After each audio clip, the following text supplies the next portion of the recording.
A malária é uma infecção parasitária aguda e implacável das hemácias. Seu agente causador, o protozoário do gênero Plasmodium, chega aos seres humanos por um meio estritamente biológico, a inoculação durante a picada de mosquitos fêmeas do gênero Anopheles. Esses insetos atuam não só como vetores, mas como os hospedeiros definitivos dessa patologia complexa. A nossa análise seguirá uma progressão biológica estrita, partindo do microscópico ao macroscópico. Vamos passar pelo ciclo de vida do Plasmodium, a interação molecular e invasão celular, a fisiopatologia no hospedeiro, os fatores ambientais e vetoriais e, por fim, as dinâmicas epidemiológicas globais. Parte 1.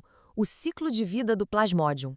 O ciclo biológico começa no momento exato em que o inseto vetor inocula formas microscópicas e altamente imóveis, que chamamos de esporozoítos, diretamente na nossa circulação capilar. E detalhe, esses esporozoítos não ficam circulando passivamente no sangue. Eles migram muito rápido em direção ao fígado, invadindo ativamente os hepatócitos. Lá dentro das células hepáticas, ocorre a fase de esquizogonia pré-eritrocítica. Trata-se de um processo de intensa multiplicação assexuada que gera impressionantes 40.000 novos parasitos a partir de uma única célula infectada. É um período de incubação de 6 a 16 dias que transcorre de forma totalmente silenciosa e assintolática. Mas existe um ponto de inflexão crítico nas infecções causadas especificamente pelo Plasmodium vivax e pelo Plasmodium ovale.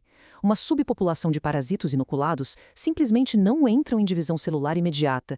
Em vez disso, eles entram em um estado prolongado de dormência metabólica lá no fígado, formando os chamados hipnozoítos.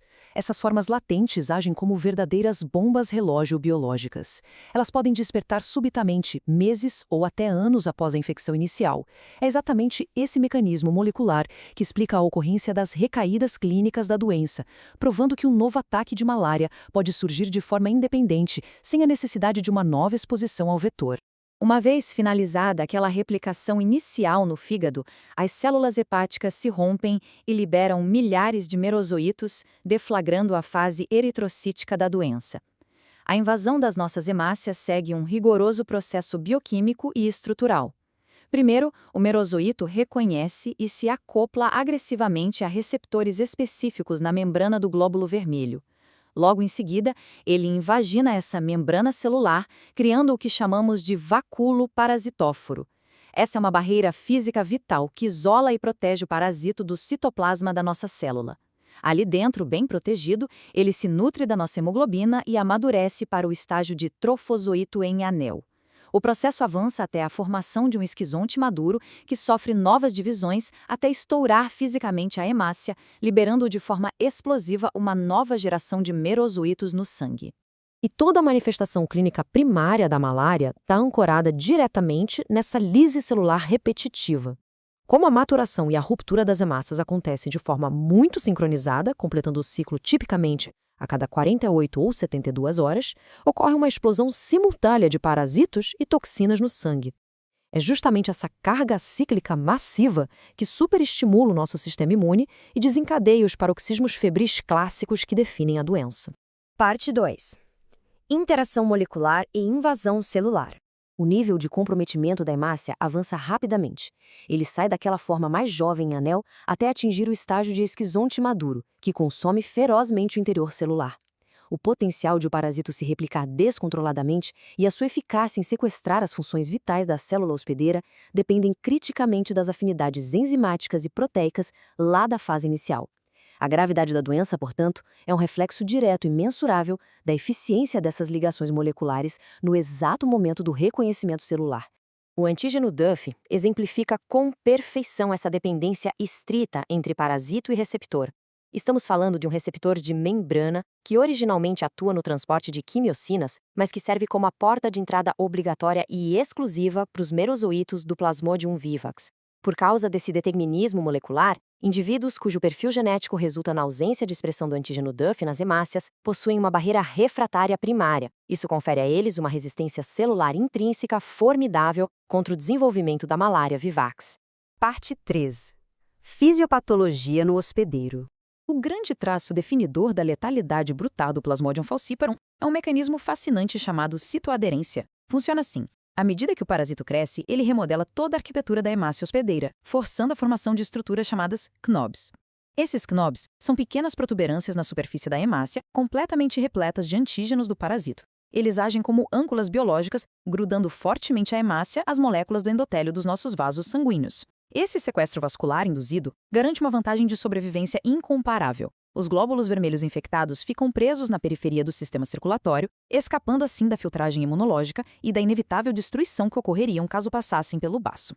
Esse contraste patogênico entre as espécies explica os desfechos clínicos tão diferentes. Diferente do Plasmodium vivax, que exige aquele receptor DUF e que tem preferência por reticulócitos recém-formados, o Plasmodium falciparum é biologicamente mais flexível, possuindo múltiplos ligantes redundantes. O que isso significa na prática? Significa que ele tem a capacidade indiscriminada de parasitar eritrócitos em absolutamente qualquer estágio de maturação. Essa falta de restrição etária das hemácias-alvo permite que o parasito amplifique a sua carga infecciosa exponencialmente, gerando níveis profundos de parasitemia que, somados ao fenômeno implacável da citoaderência, determinam a sua altíssima letalidade. Como resultado direto dessa aderência massiva aos vasos, ocorre um bloqueio puramente mecânico da microvasculatura.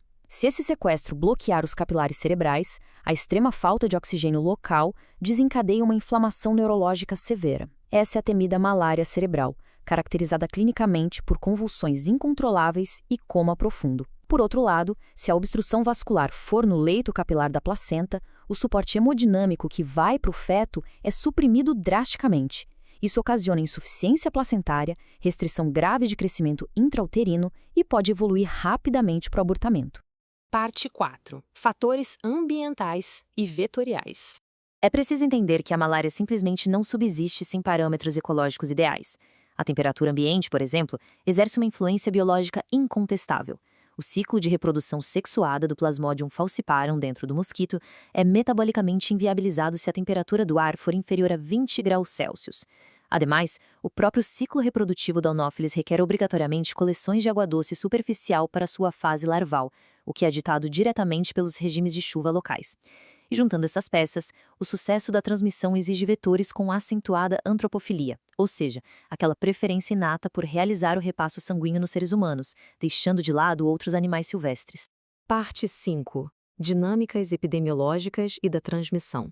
A expressão quantitativa máxima de toda essa letalidade biológica é a terrível estimativa oficial de mortalidade da doença. Independentemente de todas as reduções percentuais na incidência total relatadas nas últimas 2 décadas, o saldo de perdas documentadas mantém-se firme na ordem de 435 mil óbitos em um único ano. Esta mortalidade evidencia de forma trágica o fracasso do sistema imune não consolidado frente à altíssima virulência parasitária. A malária penaliza de maneira contundente os indivíduos sem imunidade adaptativa prévia, particularmente crianças menores de 5 anos e mulheres durante a sua primeira gestação, mantendo o epicentro absoluto dessas fatalidades encravado nas zonas hiperendêmicas da África subsaariana.